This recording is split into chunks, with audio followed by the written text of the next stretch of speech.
everyone, welcome to another picture from our Ivy and the Inky Butterfly page. I think I'll just zoom out so you can see the page. If you haven't been colouring along, you may have sort of lost track of how it all looks.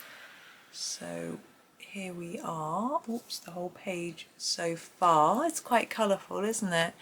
And we're getting there. We've got a couple of rows and a half left. So I'm having great fun with this page, so that's good. Now we are doing this leaf here. I've just had some great ideas about the butterfly, but we'll not worry about that today. And I'm thinking we could do a bluey green leaf. We haven't actually done one. We've done a lot of bluey green leaves on the flowers, but not on its own. So I thought I would do that today. So the phthalo greens are our sort of bluey greens, so I've just grabbed those out, but we may need something darker. What I'll do is I'll start with the phthalo green. Because it's quite a small design, we might not need 3 greens anyway, and sort of mark out the darker areas, and we've got a phthalo green light where we can do the lighter bit. So I'm thinking if I do it a little bit darker here and here, and fade that out and leave it light there, we can put our lighter green in that space. And for the leaves, we do a little darker bit here, like that, and here, just a little bit different. Just trying to make it a bit different, give you some different ideas, really. So it's basically quite a lot of layers at the end and just fading it towards the middle. It takes a little bit of practice to do this, but the more you practice, the better you'll get. So it's same with me. I'm not perfect. No one is. And we all benefit from practicing.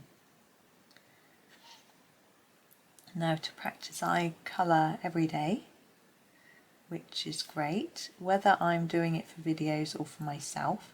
I always do a bit for myself anyway that isn't videoing, because I want to do, it's just as relaxing doing it for a video or for myself when I'm actually doing the colouring side, but the editing side isn't quite so much fun. So what I tend to do is I'm going onto the phthalo green light. I'm just going to sharpen it a little first. What I do is while I'm editing, I have some colouring with me and that I'm doing alongside. So there are bits if you're importing or exporting and things like that, so that I can have some chill time.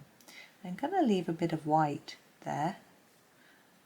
I'm not sure if it's going to work or look right. I can always colour over it if it doesn't, but just trying something. We sometimes see this done with petals, and I thought it would be just fun to try it with leaves.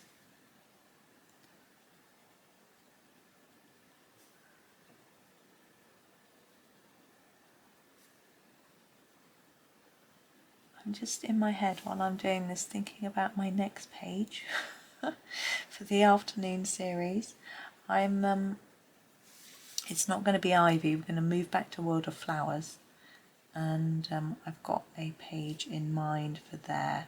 Some of the videos might be a little bit longer than these because the parts of the page are a little bigger. It's more of a complete page, if that makes sense. It's not little bitty bits like this one.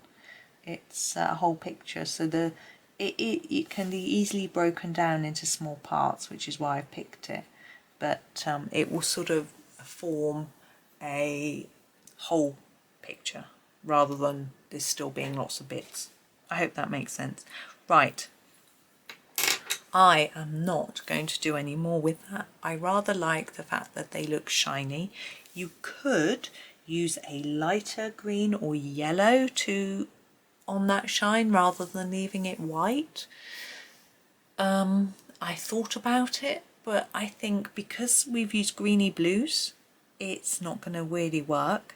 So I am absolutely just going to leave it exactly like that. Now it's been quite a short video, but I'm just going to leave it.